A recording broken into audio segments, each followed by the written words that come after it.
दोस्तों आज के समय में पैसा कमाना जितना जितना मुश्किल नहीं है जितना मुश्किल पैसे बचाना है। और बहुत से लोगों की सोच पता है पैसे के प्रति कैसी है कि हम तो 10,000 कमाते हैं तो हम पैसे बचा ही नहीं सकते। कोई सोचता है मेरी सैलरी तो सिर्फ 20,000 है, मैं पैसे कैसे बचा सकता हूँ। लेकिन हम हमेशा अपने चैनल पर बात करते हैं पर्सनल फाइनेंस के बारे में।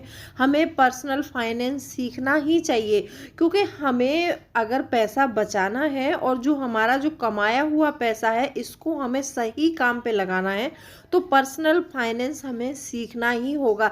जब तक हम पर्सनल फाइनेंस सीखेंगे नहीं और अपने पैसे का मैनेजमेंट करेंगे नहीं, तब तक हम पैसे बचा नहीं सकते हैं, ये तय है। क्योंकि बहुत सारे लोग, मैंने बताया कि ऐसा सोचते हैं मेरी तो 10,000 सैलरी है, 10,000 में क्या मैनेज करना है।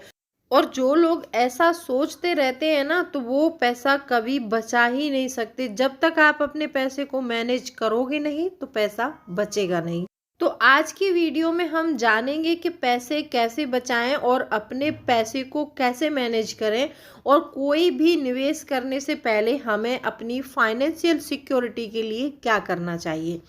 तो चलिए स्टार्ट करते हैं वीडियो को। Hello friends, welcome back to my channel. कैसे हैं आप लोग? आई होप आप बहुत अच्छे होंगे और सेहतमंद होंगे और आप लगातार मेरी वीडियो के साथ भी बने हुए होंगे।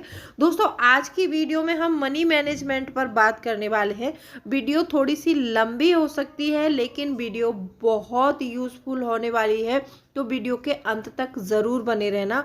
और अभी तक आपने चैनल को सब्सक्राइब नहीं किया है तो आपसे एक नम्र निवेदन है, सब्सक्राइब कर लीजिए अपने इस चैनल को और बेल आइकन को भी ज़रूर प्रेस कर दीजिएगा ताकि ऐसी इंटरेस्टिंग वीडियो की नोटिफिकेशन आपको मिलते रहे।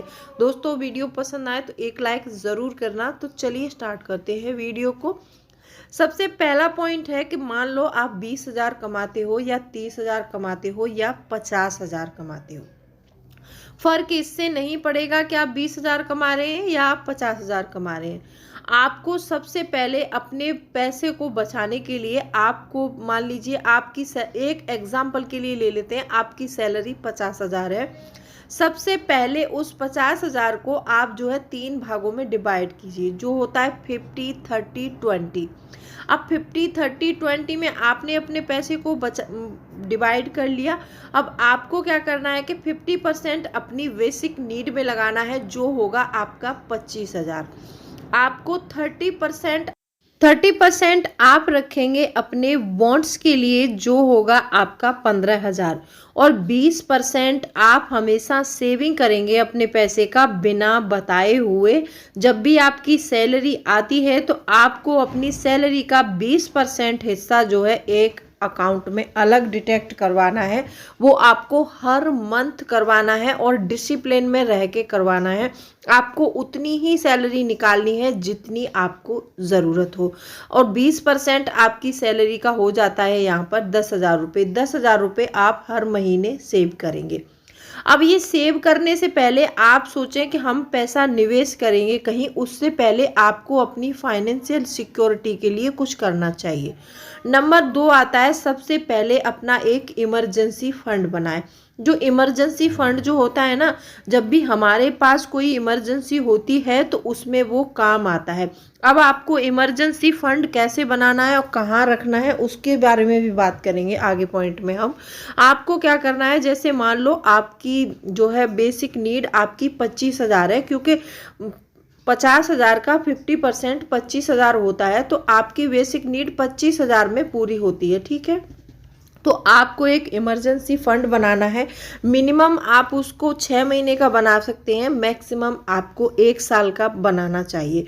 उस पैसे को आप एक अलग अकाउंट में रखेंगे, चाहे आप उसको फिक्स डिपॉजिट में भी रख सकते हैं। एक बोलते हैं ना फिक्स डिपॉजिट जो होता है, बहुत से लोग इस फिक्स डिपॉजिट को एक इन्वेस्टमेंट की तरह से देखते हैं, सोचते हैं कि हम इसमें पैसे इन्वेस्ट करेंगे, लेकिन इसमें पैसे इन्वेस्ट करने से कोई फ़ायदा नहीं होता है। क्योंकि हमारा जो इन्फ्लुएंस रेट है ना वो हर साल 8, 8.5, कभी 7% की दर से बढ़ता है। अगर हम फिक्स डिपॉजिट में पैसा जमा करके हम सोचते हैं कि हमने कुछ इन्वेस्टमेंट कर दी है तो हम गलत करते हैं। हम अपने पैसे की वैल्यू को डाउन कर देते हैं इसमें। तो हमें कभी भी अपना पैसा फिक्स डिपॉजिट में इन्वेस्ट नहीं करना चाहिए। फिक्स डिपॉजिट सिर्फ इसलिए होता है, आप अपना इमरजेंसी फंड रख सकते हैं इसमें। अपनी जैसे मान लीजिए आने वाले 5-6 महीने में आपको पैसे की ज़रूरत है तो आप उसको रख दीजिए इसमें। आप उसके बाद क्या है कि सेविंग अकाउंट में हमें सिर्फ 2 या 3% का ही ब्याज मिलता है। जो फिक्स डिपॉजिट में अगर हम पैसा रखते हैं तो वहाँ पर हमें जो है 5 से 6% का रिटर्न मिल जाता है। लेकिन फिर में इसमें भी हमें टैक्स देना पड़ता है। जब आपकी अगर आप सोचते हैं कि हम अपना पैसा फिक्स डिपॉजिट में कर देंगे जमा, और जब हमें मैच्योरिटी के बाद जब पैसा मिलेगा तो वहाँ पर 80C के तहत इसमें टैक्स भी कटता है। तो इसीलिए हाँ, ये सिक्योर इन्वेस्टमेंट है। जो लोग कुछ रिस्क नहीं लेना चाहते हैं वो इसमें कर सकते हैं, ठीक है। तो आप अपना इमरजेंसी फंड बनाना है, जो मैंने बताया कि आप 25,000 बेसिक नीड में लगाएंगे और जो 25,000 रुपये बचेगा आप उसको हर महीने अपने इमरजेंसी फंड के लिए जोड़ेंगे। तो वो कैसे करना है, जैसे मान लो आपका एक महीने का 25,000 हो रहा है तो 6 महीने का आप जोड़ लीजिए आपका कितना अमाउंट बनता है। तो 6 महीने की जो खर्च है आपका उसको आपको फिक्स डिपॉजिट में जमा करना है। इन दिनों में 6 महीनों में आपको अपने खर्चे थोड़े कम करने हैं और अपने पैसे को अच्छी तरह से बचाना है। जब आपका 6 महीने का इमरजेंसी फंड जब आप फिक्स डिपॉजिट कर लेंगे उसके बाद में आपको पैसे बचाना शुरू करना है। अब आपने एक सिक्योरिटी हो गई आपकी, आपने इमरजेंसी फंड इकट्ठा कर लिया, उसके बाद आपको कोई टेंशन नहीं है आपकी जॉब चेंज करनी है आपको, या फिर आप पर कोई प्रॉब्लम आती है, या फिर आप जॉब छोड़ना चाहते हैं, आप 1-2 महीने काम नहीं करना चाहते तो भी आपका जो है काम नहीं रुकेगा। यहाँ पर मजबूत हो गए, क्योंकि जो 25 साल की एज में होते हैं हम लोग तो उस समय रिस्क लेना आसान होता है, हम ले सकते हैं क्योंकि हमारी फैमिली बच्चे नहीं होते हैं। जब हम 30 साल की या फिर 25 साल की एज में आ जाते हैं तो हमारे पास हमारी फैमिली की जिम्मेदारी हो जाती है, हमारे खुद के बच्चे होते हैं, तो हम इतना रिस्क नहीं ले पाते हैं। तो इसीलिए सबसे पहले हमें अपनी जो फाइनेंशियल सिक्योरिटी है उसको मजबूत करना है, उसके बाद में हम कहीं पैसा निवेश करेंगे, ठीक है। अब यहाँ पर एक इमरजेंसी फंड बन गया, आप मजबूत हो गए। अब आपको क्या करना है, आपको एक लाइफ इंश्योरेंस और जो है आपको एक हेल्थ इंश्योरेंस जरूर लेना है। अब लाइफ इंश्योरेंस ले सकते हैं आप, टर्म इंश्योरेंस ले सकते हैं, जो भी आपको बेटर लगे उसको लीजिए। हेल्थ इंश्योरेंस लेना इसलिए ज़रूरी है क्योंकि देखो कभी भी किसी को घर में हॉस्पिटलाइज होना पड़े तो जो आपने इमरजेंसी फंड बनाया है वो आपका हॉस्पिटल में ही चला जाएगा। तो यहाँ पर आपको एक जो है हेल्थ इंश्योरेंस लेना बहुत ज़रूरी हो जाता है। अगर आपकी कंपनी की तरफ से मिलता है तो लेकिन वो आपका मिलता होगा, आपके बच्चों का मिलता होगा। अगर आपके वृद्ध माँ बाप हैं तो उनके लिए भी आपको हेल्थ इंश्योरेंस जरूर लेना चाहिए। ये बहुत अच्छी टिप बता रही हूँ मैं आपको, क्योंकि हेल्थ इंश्योरेंस नहीं लेते हैं तो मैंने इसको बहुत करीब से देखा है। क्योंकि मेरे भाई हैं मेरे बड़े, उनकी दोनों किडनी फेल हो चुकी हैं तो उनको हॉस्पिटलाइज करना पड़ा। तो उस समय 21 लाख रुपए में ट्रांसप्लांट हुआ था और हमारे जो माँ बाप हैं उनको इतनी जानकारी नहीं थी कि हेल्थ इंश्योरेंस लेने से ये सब मतलब ठीक हो जाता है, इतना पैसा नहीं लगेगा, तो ज़मीन बेचनी पड़ी थी उनको। तो इसीलिए हेल्थ इंश्योरेंस लेना बहुत ज़रूरी है। अब हमने हेल्थ इंश्योरेंस करा लिया, अपना टर्म इंश्योरेंस करा लिया और इमरजेंसी फंड हो गया। अब हम पैसे बचाने के लिए बिल्कुल प्रिपेयर हैं। अब हम कहीं भी अपना पैसा निवेश करेंगे तो हमें कोई भी रिस्क लेने से डर नहीं लगेगा। जहाँ बहुत से लोग देखो, जहाँ पर हाई रिस्क होता है वहाँ पर हाई रिटर्न भी मिलता है।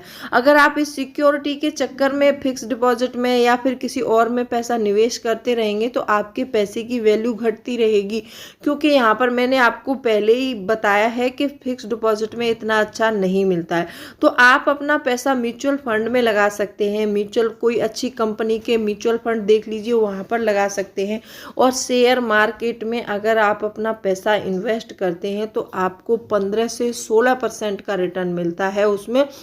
तो आप कोई भी अच्छी कंपनी देख के कंपनी के फंडामेंटल देखिए और अच्छे से एनालिसिस कीजिए, उसके बाद में आप अपने पैसे को जो है स्टॉक मार्केट में इन्वेस्ट कीजिए। ये लेकिन मैं इसको आपको पर्टिकुलरली कोई राय नहीं दे रही हूँ कि आप जाइए और इस शेयर मार्केट में पैसा लगा दीजिए, मैं ऐसा बिल्कुल नहीं कहती हूँ। सबसे पहले आपको जानकारी लेनी है और आपको जितना टाइम सीखने में देना है उतना दीजिए और टाइम देखकर सीखिए। उसके बाद में आपको अपने पैसे को निवेश करना है। तो ऐसे करके आप अपने पैसे बचा सकते हैं और अपनी सैलरी मैनेज कर सकते हैं। अब सैलरी आपकी 50,000 हो, 20,000 हो, मैंने आपको बताया है कि आपको 50-30-20 के रूल से ही फॉलो करना है और इसी से आपको बचत की शुरुआत करनी है। और बचत करने से पहले एक बात और ध्यान में रखना, अगर आपके पास किसी भी तरह का कोई लोन है या फिर कोई कर्जे हैं तो सबसे पहले उसको जो है आप क्लियर कर लीजिए अपनी डेट को। जब आप डेट क्लियर कर लेते हैं तो उसके बाद पैसे बचाना बहुत आसान होता है। कैसी लगी वीडियो कमेंट करके ज़रूर बताना। अगर अब वीडियो अच्छी लगी हो तो वीडियो को लाइक शेयर ज़रूर करना। तो चलिए मिलती हूँ अगले वीडियो में, तब तक के लिए bye bye. Thanks for watching.